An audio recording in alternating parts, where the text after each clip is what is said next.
Seguindo aqui a nossa pauta, e mesmo que estejamos com um horário um pouco avançado, eu trago para a conversa a professora Adriana, que é a nossa colaboradora de hoje.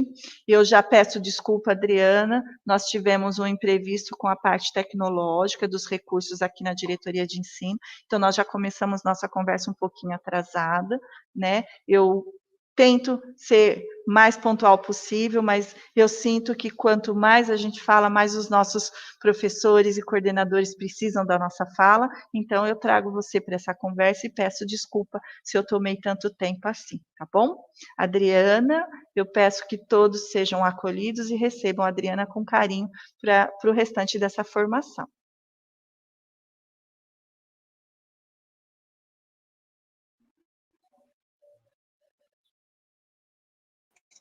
Adriana. Boa tarde a todos. Agora sim, né? Imagina quanto ao tempo, é imprevisível, a tecnologia nos ajuda muito, mas de vez em quando a gente tem que se adaptar, né? E ter um pouquinho de paciência com a tecnologia. Eu acredito que a nossa mente é tão rápida que às vezes a gente acha que o computador está atrasado. Isso é comum acontecer, né? E o imediatismo. Eu diria a sede para conseguir vencer e conseguir passar e conseguir ajudar o próximo, o professor, o amigo, enfim. Então, não há problema nenhum do atraso, são coisas que acontecem. Agradeço mais uma vez, né, do convite, e vamos iniciar aqui hoje. Eu preparei algumas dicas para o replanejamento, né, para a adaptação, e falar um pouquinho quem são esses nossos alunos do ensino da AEE, né? O ensino híbrido já é uma novidade para todos. As metodologias ativas, né, esses nomes novos aí, que nós, professores, já fazíamos dentro da sala de aula há um certo tempo. Porém, nós não colocávamos os nomes corretos, né, as teorias corretas. Então, recapitular um pouquinho, muita gente se assusta com o nome de metodologias ativas, de híbrido e de outras nomeações aí, né, as outras terminações que agora aparecem, mas na verdade, se a gente for ao fundo, a gente já fazia um pouquinho disso, só não tinha tanto o computador envolvido, mas grande parte a gente já fazia ensino híbrido. Quem aqui nunca deu a lição de casa, né? A lição de casa, por um exemplo, é uma parte que o aluno trabalhava na forma híbrida, né? Sem a presença do professor. Então, nós vamos partir agora para esses slides, trazer um pouquinho mais de conhecimento, compartilhar e aprender com vocês também, tá bom? Então, ok. Vamos começar. Bom, partindo de... Não tem nenhum slide antes, né? Partindo de Maria Montessori, né, a base da educação especial até hoje é utilizado o método montessoriano, né? Então, quem foi Maria Montessori? Maria Montessori foi uma médica, né, nascida em 1870, e lá aos seus 28, 30 anos, ou seja, em 1900, ela conseguiu, ela expôs, né, uma certa teoria, e que para aquela época, imagina, mulher médica, né, já sofria grandes preconceitos aí, sabendo que vemos de uma comunidade, de uma formação machista, né, onde a mulher não poderia trabalhar, enfim. Ela já vinha passando por já ultrapassando vários obstáculos. E aí ela estudava as crianças com debilidades e dificuldades. E ela estava explanando num congresso, dizendo que o problema das crianças era a falta de estímulos do ambiente. E dito isso, o médico levantou da plateia, pediu a palavra e disse: não sabe a senhora que eles não têm capacidade de aprender? Por que perde tempo com essas crianças, né? E a Maria Montessori respondeu: elas podem, são os senhores que não permitem. né? Então, a falta de estímulos, a falta de ensinar, a falta de um olhar diferenciado, como eu vou fazer aquela avaliação, né? Não é na mesmice, não é na regra, não é na padronização, ok? Bom, então, nós já sabemos hoje em dia, depois de muitos estudos, né, que todos podem aprender. A base de tudo isso como que eu vou saber o que aquele aluno vai aprender, né? Puxa, tenho lá o meu aluno, falando agora com os professores da sala regular, né? Ah, apareceu 1, 2, 3, a demanda está aumentando, como disse a PCNP Sandra, ela deu alguns números que não são pequenos, né? Números de milhares aí, a gente tem aí o pessoal da microcefalia, vai aumentar, nós não sabemos exatamente todas as sequelas das doenças novas que estão advindo aí, então, daqui para frente só vai aumentar, não é? A legislação, a sociedade, eu diria, a cobrança mundial pela humanização vai fazer esse número crescer, né? Então, o professor, de repente, se depara no início do ano, ele tinha 1 ou 2, agora ele tem 4, 5 ou 6 dentro daquela sala, e é aquele fato assustador, né? O novo nos encanta, mas o novo também nos traz um friozinho na barriga. E aí, o que fazer? Como vou agir, né? O que a gente não pode esquecer é que não tem receita, como já disse a Sandra, não existe receita. Mas eu tenho que conhecer esse aluno. Uma coisa que os professores esquecem, e os AEs também têm que se atentar a isto, é não se prender às dificuldades de aprendizagem, né? Como psicopedagoga, eu costumo sempre falar para os meus alunos da psicopedagogia. A gente vai fazer avaliação psicológica, psicopedagógica, a gente vai ver as dificuldades que esses alunos têm, ok? Mas as dificuldades não são tão difíceis da gente descobrir. Na verdade, a gente quer saber qual a causa entomológica, enfim, epistemológica. Mas, se você for ver lá no fundo, né? O que muda na nossa vida é saber a causa. O que vai trazer de prática para nós saber a causa? Não sei se realmente faz uma diferença. Por um exemplo, aluno diagnosticado com síndrome de Down, né? Nós sabemos que tem alunos de síndrome de Down com grau leve, que vão à escola, que se socializam, que têm contato com a comunidade, que trabalham, né, que tem espaço no mercado de trabalho, em supermercados, em farmácias, enfim, tem vários programas. E nós sabemos que tem alunos que têm síndrome de Down grave, severa, que não tem como socializar essa criança, né? Ele não consegue socialização. A família não consegue. Então, aí eu diria o quê? Adianta saber o diagnóstico? Eu sei o diagnóstico de síndrome de Down, mas como que eu faria com esse aluno, né? Então, os professores, os AEs têm que ficar atentos, assim, saber as dificuldades desses alunos, mas saber as suas principais habilidades e potencialidades. Porque atrás delas que nós vamos avaliar esses alunos. A gente não vai avaliar os alunos, tá difícil, vou adaptar isso, vou fazer aquilo. Puxa, mas qual a habilidade que ele tem, né? Eu acredito que seja por aí que vai melhorar, vai facilitar, vai deixar tudo mais leve, tudo mais gostoso de se aprender, e o aprendiz vai querer participar efetivamente do processo como deve ser, né? O aluno tem que ser o protagonista nesse caso, ok?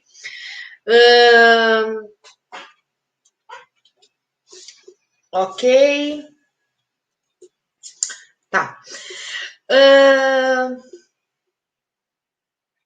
O que importa, na verdade, né? O que importa não é a idade atual, não é o diagnóstico, o que importa é o aluno, tá? Por que eu digo que o que importa é o aluno? Como eu disse, o exemplo da síndrome de Down, a gente tem alguns outros exemplos. Eu, particularmente, conheço um exemplo no meu dia a dia de uma pessoa que tem deficiência motora, tem, não diria múltiplas deficiências, mas tem a motora e tem mais algumas que, né, atrapalham um pouco da tranquilidade e da paz do dia a dia. E aí, é perguntar para aquela pessoa que tem aquela deficiência, aquela debilidade, aquela dificuldade, aquela especialidade, perguntar o que você pode fazer para ajudar. Não esqueça que o aluno é um ser, é uma pessoa, e nós estamos lidando com pessoas, nós estamos lidando com mentes, com sentimentos, a gente está lidando né? Então, como que acontece? O que você, professor, pode fazer para ajudar esse aluno? Pergunte para ele, você está bem, você não está? Como que eu poderia te ajudar? Como fica melhor eu conseguir passar essa atividade? Você acha que você escrevendo não conseguiria? E se você me mandasse pelo microfone? E se você me mandasse um áudio? E se você usasse aquele, né, microfoninho que já sai escrevendo? E se eu te passasse um audiolivro, né? Então, assim, perguntar para o aluno como você pode ajudar. Isso não significa, meu querido e minha querida, que nós estamos delegando função. Se nós voltarmos a delegar a função da escola para a família, a gente está voltando anos atrás na integração. A gente já sabe que a gente não pode mais fazer isso. Nós temos que incluí-los, mas sim perguntar para cada um como que a gente consegue fazer esse auxílio, tá bom? Visto que a gente pode fazer as nossas adaptações e não são pontuais, não é um padrão. Então, para cada aluno, eu vou ter uma adaptação. O aluno não é padrão, ok? Então, a função da escola, né, não vai ser só para socializar, né? Apesar de, na LDB 9396/96, dizer que a inclusão ela é uma modalidade de educação voltada para a formação do cidadão, do indivíduo, com vistas ao exercício da cidadania. Então, a função, eu amo esse parágrafo, eu amo o que está escrito aqui, porque isso me tira um peso gigantesco das costas. E você, professor, você também tem que ser retirado esse peso gigantesco das suas costas, não é? Quando você entra na escola, assim como eu, há poucos anos atrás, isso aqui é uma moda nova, tá, gente? Que todo mundo tá deixando o cabelo branco. Mas há poucos anos atrás, nós entramos na escola e nós tínhamos que aprender tudo, né? Mas, obviamente, eu tinha uma habilidade, em outras matérias eu não tinha aquela habilidade. É por isso que a gente tem a nota mínima de corte, né? Eu não vou ser da área de exatas, eu vou ser da área de humanas. Eu não vou ser da área de humanas, eu vou ser da área de exatas. Eu não vou ser de nenhuma de nem outra, eu vou ser da área da saúde, não é? Cada um tem a sua habilidade. Então, o que isso para qualquer pessoa, isso para qualquer aluno. Agora, voltando para a LDB 9396, o que a gente tem que ressaltar? Que eu tenho que fazer vistas ao exercício da cidadania a esse aluno. Ele não precisa saber exatamente o porquê da fórmula de Bhaskara, ele não vai saber exatamente o porquê daquilo, mas trazer para o concreto da vida dele. O que eu conseguiria na física, na química, na biologia, na matemática, numa subtração, numa adição, como eu conseguiria trazê-lo para a cidadania, para a socialização, para o preparo de um trabalho, né? Afinal de contas, a nossa educação é para a formação futura de um trabalho, né? Então, como que eu conseguiria isso? Se eu consigo fazer isso com que, ensinando ele a usar a calculadora, ele consiga fazer, é uma forma de ensinar, não necessariamente preciso ensinar ele a fazer a conta de cabeça, né? Um exemplo, alunos com descalculia. Existem N tipos de descalculia, inclusive tenho bastante material lá no meu site, quem quiser pode ficar à vontade, sinapseaprendizagem.com.br. Quem quiser entrar em contato e perguntar esses tipos de descalculia, professora Adriana, apareceu um aluno assim, apareceu um aluno assado, você tem uma opinião para me dar aqui e ali, pode entrar em contato comigo. Por exemplo, a descalculia. Existem descalculias que ele não consegue. Tem alunos que são diagnosticados com descalculias que, na verdade, não tem descalculia. O que ele tem é disgrafia. E como ele não consegue colocar centena embaixo de centena, dezena embaixo de dezena, unidade embaixo de unidade, a conta sai bagunça, sai confusa, sai, né? E ele não faz aquela conta. Agora, se você der a calculadora na mão desse mesmo aluno, ele consegue aplicar todas as fórmulas de física. Então, eu tenho um aluno que tira 0 em matemática, porque é proibido usar calculadora na prova de matemática, e ele consegue tirar 7 numa prova de física. E você fala, incoerente. Não, não é incoerente. É que na prova de física ele pode usar calculadora. Na prova de matemática, o professor de matemática não deixa usar calculadora. Então, trazer adaptações simples que nós, às vezes, utilizamos para nós, para que essa educação tenha mais significância na vida desse aprendiz, ok? Bom, e aí nós temos o professor nesse processo inclusivo, tá? Qual é a real função do professor para esse processo inclusivo, então? Desenvolver as competências da vida diária, né? Gente, quão libertador é amarrar um sapato, né? Eu conheço pessoas que têm 16, 17 anos e nunca conseguiram dar um nó no cardaço do sapato. Quão libertador para essa família é isso?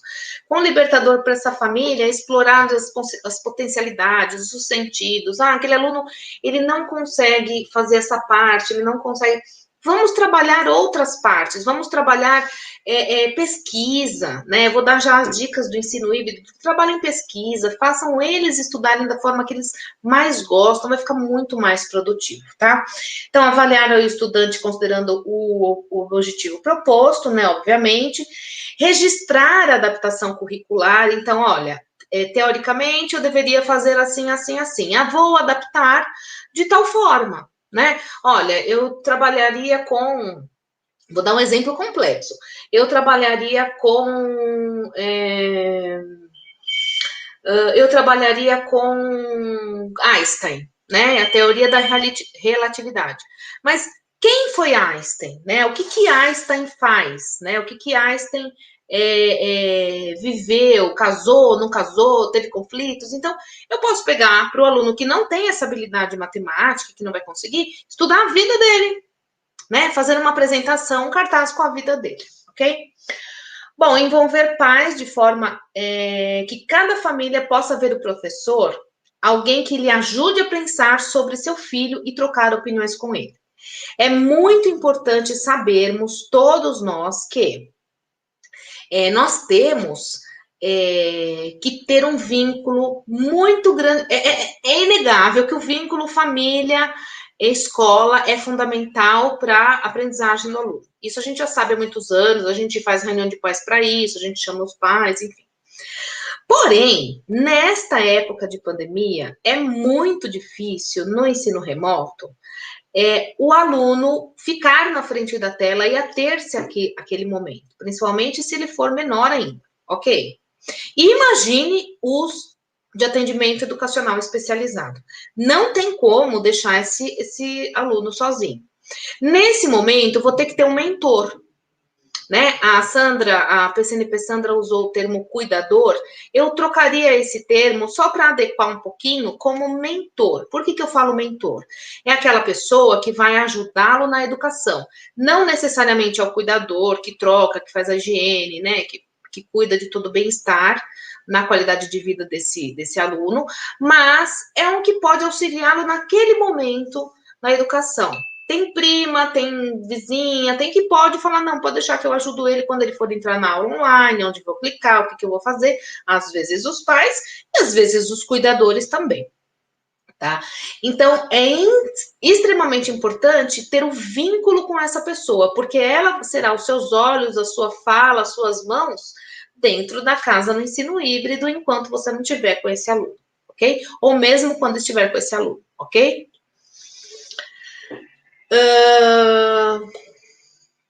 Bom, então o que é o ensino híbrido, né? Então vamos partir da premissa do que é realmente o ensino híbrido. O ensino híbrido, ele mescla estratégias de ensino offline com estratégias digitais, tá? Então, existia também outra forma que a gente falava de ensino híbrido, que é aquela história que eu comentei no comecinho da lição de casa, né? Então, eu faço um tanto aqui e o resto do aprendizado vai ser em casa. Existe uma coisa que se chama... Eu vou colocar lá no meu site para vocês. Se chama curva do esquecimento, ok?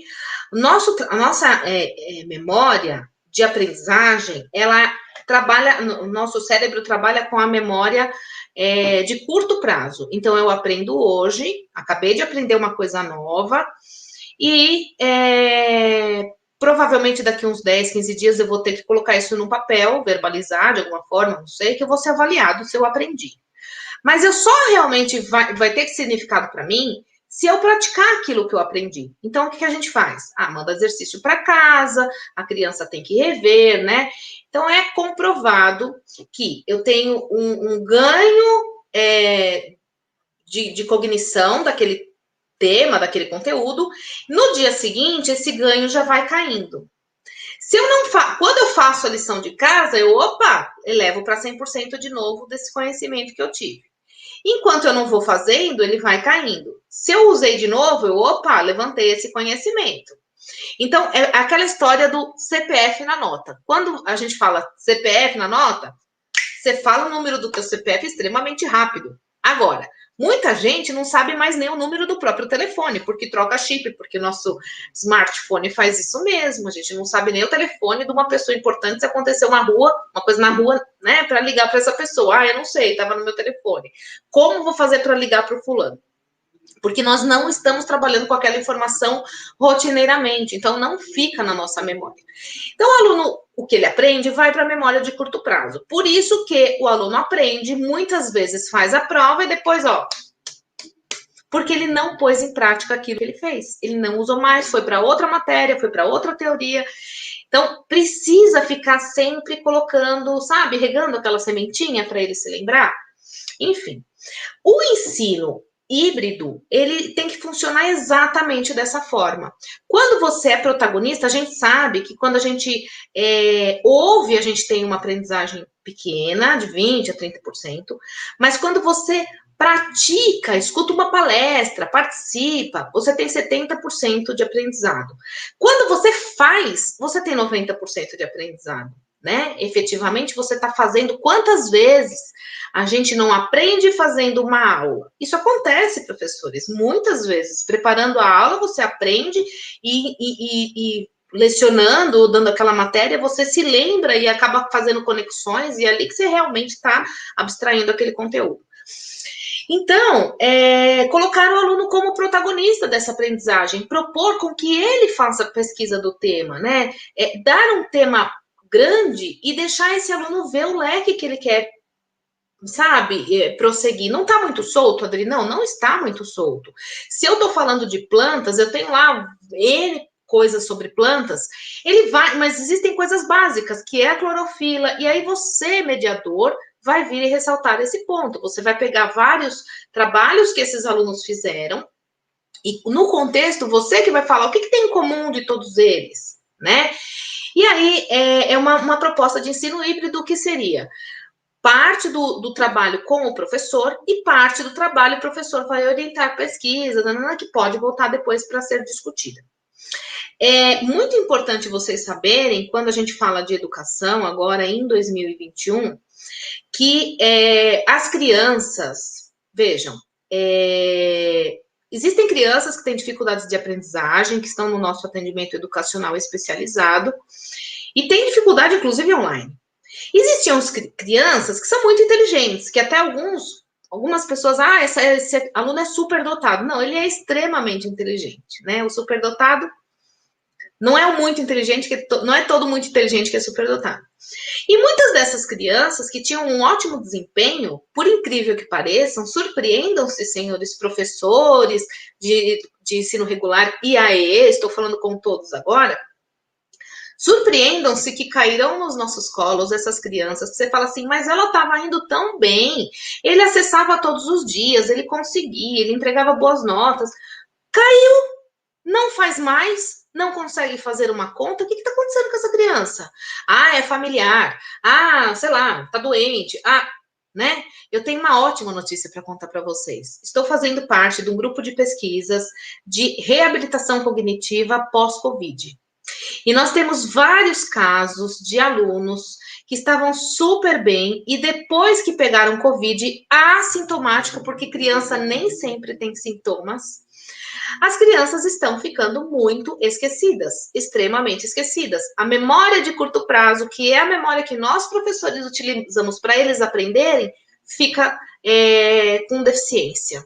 E aí esses alunos estão ficando com disgrafia adquirida, dislexia adquirida, descalculia adquirida. Eu tenho uma experiência rápida que eu vou contar para vocês de uma amiga, muito amiga minha, professora Juliana Nano. A Juliana, ela é pós-doutora em nanofísica, tá? Juliana contraiu Covid, estava gestante, teve que fazer o parto precipitado, ficou entubada, enfim. Quando saiu da intubação, graças a Deus, estava com as cordas vocais machucadas e pediu à enfermeira um papel e uma caneta que ela queria deixar um bilhete para o esposo dela. Ao pegar o papel e a caneta, ela me contou assim: Adri, eu não conseguia escrever. Eu não sabia como pegar no papel e como pegar na caneta. Eu não conseguia fazer isso mais. Eu perdi a forma de escrever, eu não sabia escrever. Uma pessoa que é pós-doutora em nanofísica. Então, né, são situações que vão continuar aparecendo e que vocês agora vão ter que se deparar com vários alunos de atendimento educacional especializados, mesmo sem sem saber, ok? Bom, perguntas chaves para eu poder adaptar esse conhecimento. Tá tudo bem? Posso continuar falando?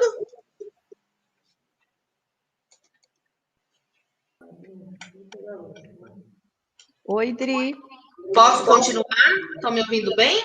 Sim, sim, Ok. estamos ouvindo bem, sim. Nós só estamos atentos ao tempo, tá bom? Ok. Eu também tô bem atenta aqui. Tá bom, Dri. Então, voltando para o microfone, peraí. Acho que é porque o microfone da Sandra deve estar ligado. Então, o que eu posso fazer, né? O que o meu aluno pode fazer para adaptar essas atividades?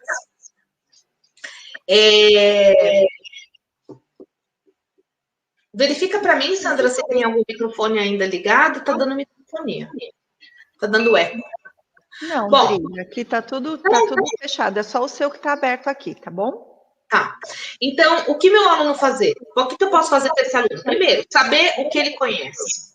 A partir do momento de eu saber o que esse aluno conhece e de eu saber as habilidades de como eu posso trabalhar com esses alunos, com esse aluno, fica mais fácil eu colocar um conteúdo que ele não vai estranhar, né? Porque ao estranhar o conteúdo, ele não vai se interessar. Então, eu tenho que partir para a habilidade que esse aluno gosta, tá?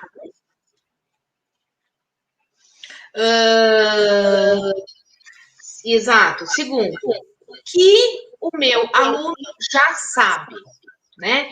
Então, são as habilidades que ele já tem e o que eu posso trabalhar nessas habilidades para o meu aluno, né? O que eu identifiquei na avaliação diagnóstica? A gente sabe que a avaliação diagnóstica muitas vezes são feitas pelos coordenadores, né? Porque não tem professor especialista ali no momento, né? Como eu vou saber o atraso no desenvolvimento? Dica: observar os marcos até os 7 anos de idade. Então, a gente tem que ver a evolução do desenvolvimento desse aluno, tá? Fazer entrevista com os pais mesmo, para saber o que ele sabe, para saber o que eu posso adaptar.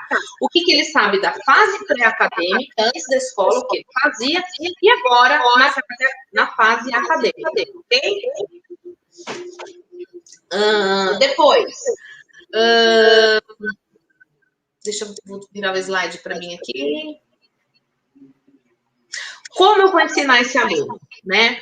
Então, geralmente, o aluno pode fazer muitas coisas sozinho, mas ainda não aprendeu, né? Então, você deve orientá-lo, você deve mostrar, faça uma vez, faça 2 vezes, para que ele repita aquele processo.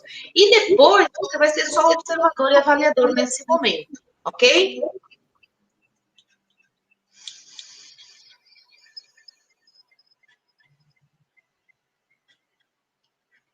Bom, quem vai ser o mediador do ensino em casa? Já falamos sobre isso. Essa criança não vai aprender sozinha, né? O mediador, ele é o complemento da família. E como que a gente pode trabalhar com os responsáveis nesse processo? A Sandra PCNP já falou, fazer um contato a cada 15 dias, a cada uma vez por semana. É imprescindível, é fundamental ter o contato com esse mediador, ok? E aí, né,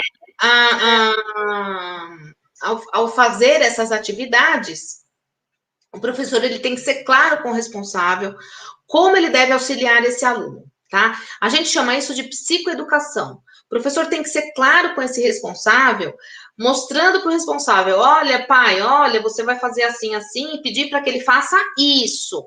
Se for o caso, o professor pede para filmar, às vezes é um momento único, né? Pede para filmar, a família vai participar daquele processo, que não seja uma coisa muito cansativa para a família e nem cansativa para o aprendiz, ok?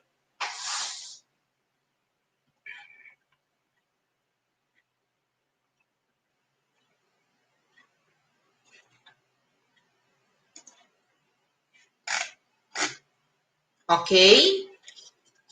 Muito bem. E como eu vou... Sim, erros comuns no ensino, né? Espera aí que agora... Erros comuns no ensino. O vínculo da família a gente já falou.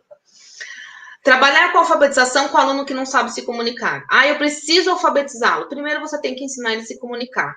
A gente tem uma estratégia, se chama ABA, muito utilizado para os TEA, né?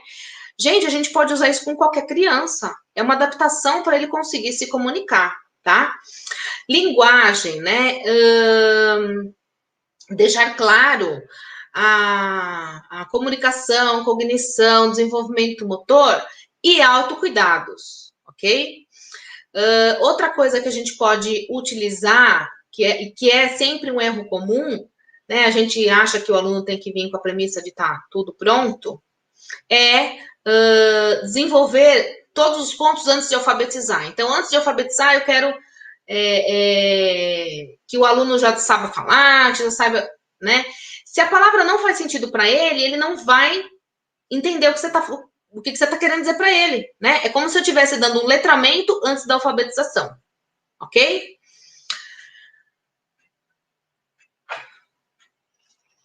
E tá tão pequenininho, tem que esperar virar o slide. Ensinar geograficamente a localização dos países, do estado, se ele não sabe nem a rua que mora. Qual a diferença que vai fazer eu mostrar, falar da China, falar do Japão, falar enfim, da Europa, né, das localizações, da guerra, não sei aonde, se ele não conhece nem os conflitos do próprio bairro que mora, se ele não conhece virando a rua para cá, para lá, se aqui do lado tem uma farmácia ou não tem. Então, mostre a localização de onde ele está. Não adianta eu querer ensinar geograficamente uma coisa que ele não tem espaço geográfico nem de onde ele vive. Ok?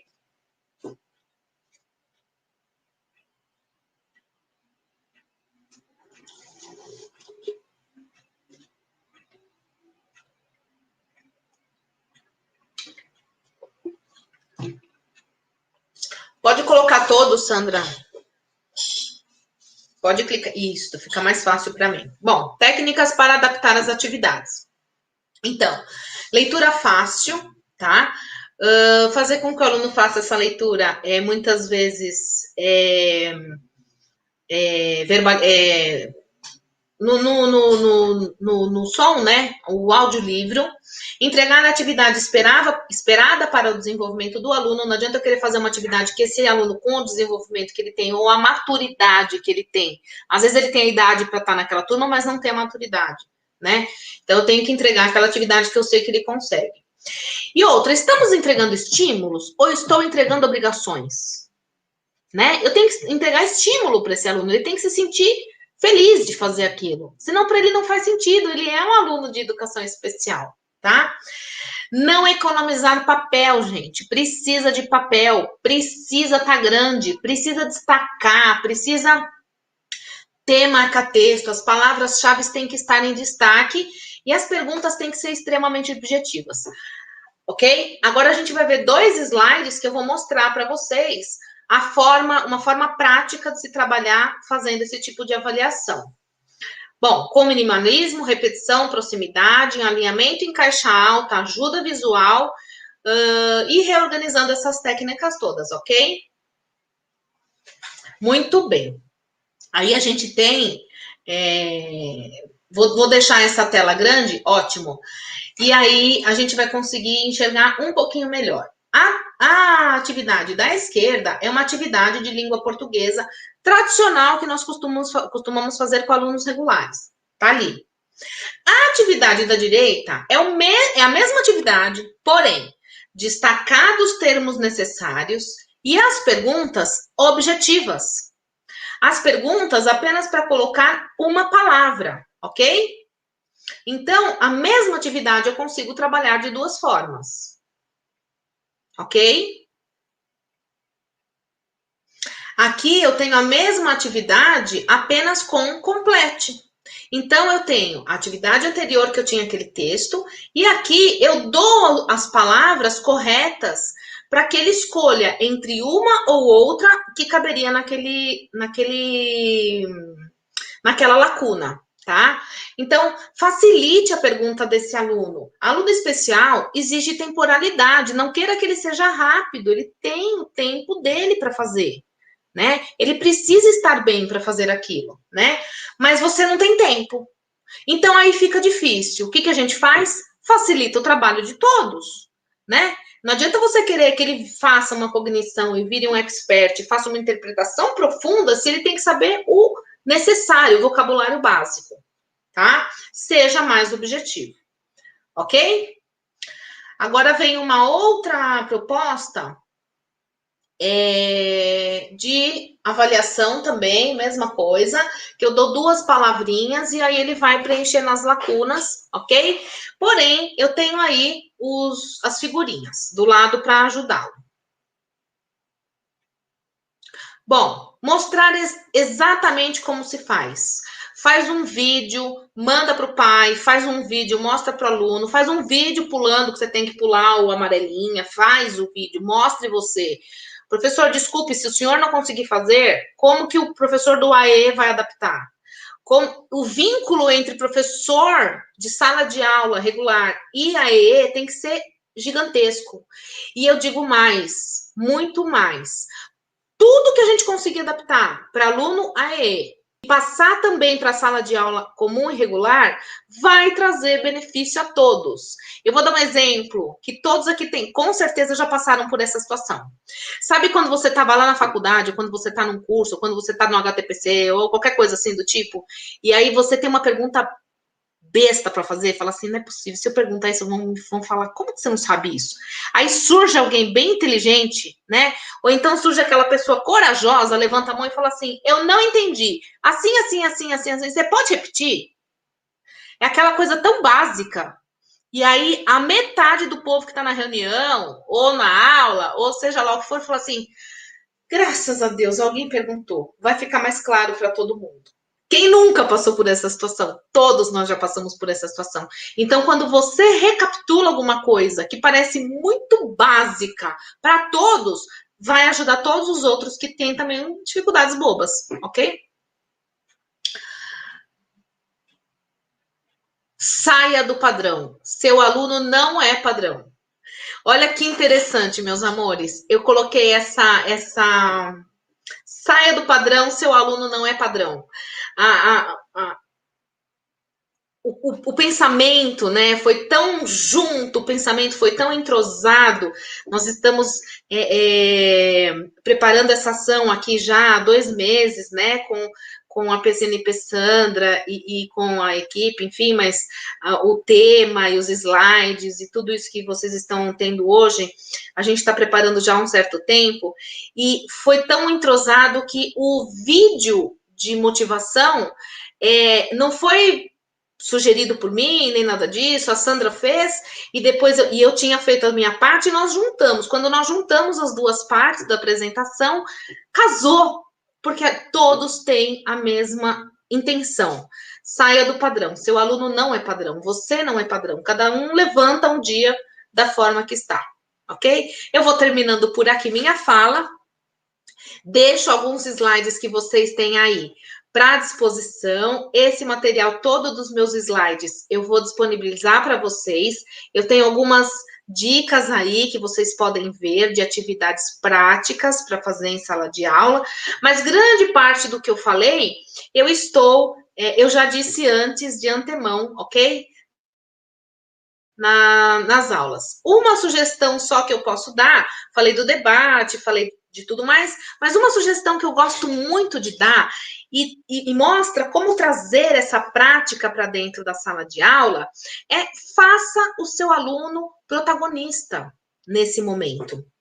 Então, coloque seu aluno como protagonista da história. Se você vai ensinar ciências, peça com que ele plante um grãozinho de feijão, que acompanhe aquele crescimento, que vá registrando, batendo fotos, mandando aos professores, né? E você vai avaliar isso.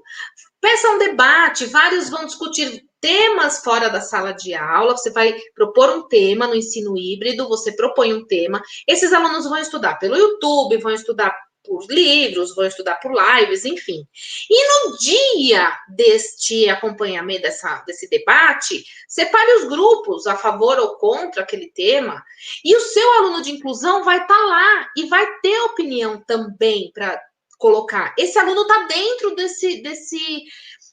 do grupo total, né? E você pode avaliar esse debate, independente da sua opinião, contra ou a favor, mas você está vendo o senso crítico, não é isso que nós queremos para os nossos alunos, a construção crítica, tá? Juntamente aqui com esses slides, de algumas sugestões, eu deixo sugestões aqui de livros, que é esse aí que a Sandra colocou agora, de métodos e programas. Deixa eu aumentar essa tela aqui para vocês conseguirem enxergar melhor. Muito bem, sugestão de pesquisa e apoio. A gente tem aí métodos e programas e estratégias educacionais para autistas, mesmo sabendo que o autista, ele é um aluno especial, né, com pensamento especial, muitas coisas a gente pode usar para os outros, tá? Os outros tipos de deficiências e de dificuldades. Então, tem a Simone Ellen Dumont, que ela é, né, autora desse livro e é autoridade nesse assunto. Eu tenho mais um próximo livro aqui que eu vou mostrar para vocês. Educação Inclusiva na Prática, é um excelente material prático. Solicitem para mim por e-mail, ok? sinapseaprendizagem@gmail.com. Eu envio para todos vocês. O PDF é um livro muito bom, recheado de atividades de educação inclusiva na prática, e a gente consegue fazer várias adaptações simples ao ensino híbrido, ok?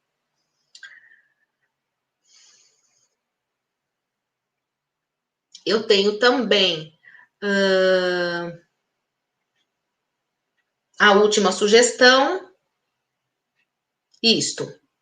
que é o planejamento de atividades remotas para alunos com deficiência, da professora Fabiana Leme. Ela tem um canal no YouTube, e a professora Camille Rodrigues, elas são pedagogas, e elas têm um canal, cada uma tem o seu canal, com atividades simples, muito simples, bem didáticas, bem gostosas, bem divertidas para trabalhar, inclusive com a família, tá? São alguns colegas aí que eu conheço, que eu gosto de indicar, assim mesmo como o Leandro, né, do Instituto Itarte. Bom, vou ficando por aqui e aguardo agora algumas perguntas, as sugestões dos professores, sempre me dispondo a ajudar qualquer professor na adaptação do ensino híbrido, das atividades. O meu e-mail está à disposição, podem entrar em contato comigo. Adri, me dá a ideia de fazer isso, como que a gente poderia fazer aquilo, né? A Sandra também tem meu contato, agora a Lúcia, e estou aqui para ajudá-lo sempre. O que importa, gente, é saber que tudo que a gente faz com carinho tem um retorno, né? O que pode parecer muito pequeno para você é gigante para uma família. É um ganho gigantesco para aquele ser, né? Então, isso a gente não pode dar número. É difícil dar número para uma vitória, para uma conquista. Uma coisa que é muito simples para mim pode não ser para outra pessoa, né? Então, para mim pode valer um 10. Para outro que tem facilidade com aquilo, vale 1. E como avaliar isto, né? Quão grande é a evolução do que aconteceu com aquilo. Por isso, é muito importante fazer relatórios, né, conceitos, destacar as habilidades. Ninguém pede números aqui, nós não somos números, nós somos pessoas, né? E cada vez mais esse ensino tem que ser humanizado. Apesar de estarmos à distância, apesar da gente estar aí robotizado, a gente nunca pode esquecer que quem está do outro lado da tela é um aluno, é uma família, e você é a esperança de todos eles, tá bom? Passo a palavra agora para a Sandra. Obrigada, professora Adriana, pela sua contribuição. Eu peço desculpas por conta do avançado horário, né? Porém, fiquem todos tranquilos. Na segunda-feira, eu vou enviar no e-mail administrativo de todas as unidades escolares o PPT e o link do vídeo. O PPT vai completo para vocês terem todas as sugestões de estudo e de bibliografia que a professora acabou de citar, tá bom? Então, eu queria também reforçar o convite para todos os AEE, para os professores de sala, para os PCs, visitem a página do SUEI, da Educação Especial, que fica disponível pelo site da Diretoria de Ensino. Lá vocês vão poder encontrar toda a parte de legislação, formulário, material formativo de 2020, os materiais formativos de 2021. Inclusive, esse material, na segunda-feira, já vai ser colocado à disposição via SUEI da Educação Especial, né? O vídeo também será disponibilizado lá. Então, fiquem à vontade para visitar a página do SUEI, verificar alguns subsídios de material pedagógico, né? Então, eu gostaria de fazer e reforçar esse convite para que todos conheçam a nossa página. O acesso é rápido pelo site da Diretoria de Ensino. Bom? Seguindo aqui, eu tenho a biografia do que foi feito em conjunto com a professora Adriana, além de toda aquela sugestão de estudo que ela deixou, tá bom? Aqui segue os nossos contatos, né? Nesse slide eu peço desculpa a todos os presentes, né? Como a Lúcia, PCNP, acabou de entrar, fazer parte da nossa equipe, o material já estava pronto, então, mas toda e qualquer dúvida que for direcionada ao e-mail, tanto direto para mim ou para o núcleo pedagógico, a Lúcia será compartilhado também com ela. Nas próximas formações, a gente vai estar colocando aqui também os contatos da PCNP Lúcia, tá bom? Fica aqui, então, o contato da professora Adriana, que é a nossa colaboradora desde 2020. Dri, eu agradeço imensamente a sua fala nessa tarde, tá bom? E eu fico feliz por poder contar com você em mais esse momento que vivemos aqui na realidade da escola estadual, nas escolas estaduais que a gente enfrenta e esse momento que ainda é tão rico de aprendizado, porque cada dia a gente aprende uma coisa para fazer melhor a nossa função. Bom? Exato, exato. Eu disponho aqui, me disponibilizo para ajudar qualquer professor que tenha necessidade, o pessoal dos núcleos, né, do AEE, que estejam aí assistindo, os coordenadores. Visitem lá o site, e eu falo isso por que tanto, né, Sandra? Porque eu tenho cursos gratuitos para os professores, então a gente sempre pode agregar um pouquinho mais aí, independente de estar no HTPC, na formação, eu tenho cursos gratuitos para os professores que pode ajudar todos vocês, tá bom? Foi um prazer imenso estar com essa equipe mais uma vez. Muito obrigado por tudo, e é nossa missão, né? Sim, sim, é nossa missão e nós vamos contar agora também com a colaboração da Lúcia, que também aí ela vem acumulando aí na trajetória profissional dela essa experiência como PC de escolas atuante aí na educação especial, né? Então, assim, aquele olhar pedagógico que ela coordenava a sua equipe de professores, a gente vai poder contar também com esse olhar, além do olhar técnico, que a gente já preza tanto aqui na diretoria de ensino, já que nosso trabalho é de formação. né? Então, eu queria aqui agradecer não só a professora Adriana, né, mas a toda a equipe de apoio tecnológico, na figura da professora Viviane, PCNP de Língua Portuguesa, o professor Kleber, que é o PCNP de Tecnologia. Nós temos também a professora Alessandra, que é a PCNP de Arte, né, que nesses 2 meses vem aí alinhando, por mais que a gente conte com os imprevistos emocionais e tecnológico, nós viemos aí num período de 2 meses conversando, alinhando, e a nossa intenção sempre foi fazer uma formação pontual, clara e objetiva, não é mesmo? Então, eu queria agradecer a todos nesse momento e passo a palavra para a Lúcia para ela nos fazer a sua contribuição aí nesse encerramento de ação, tá bom? Muito obrigada, Sandra, obrigada, Adriana, professora Adriana, pelos esclarecimentos, pelas explanações, por mais um aprendizado.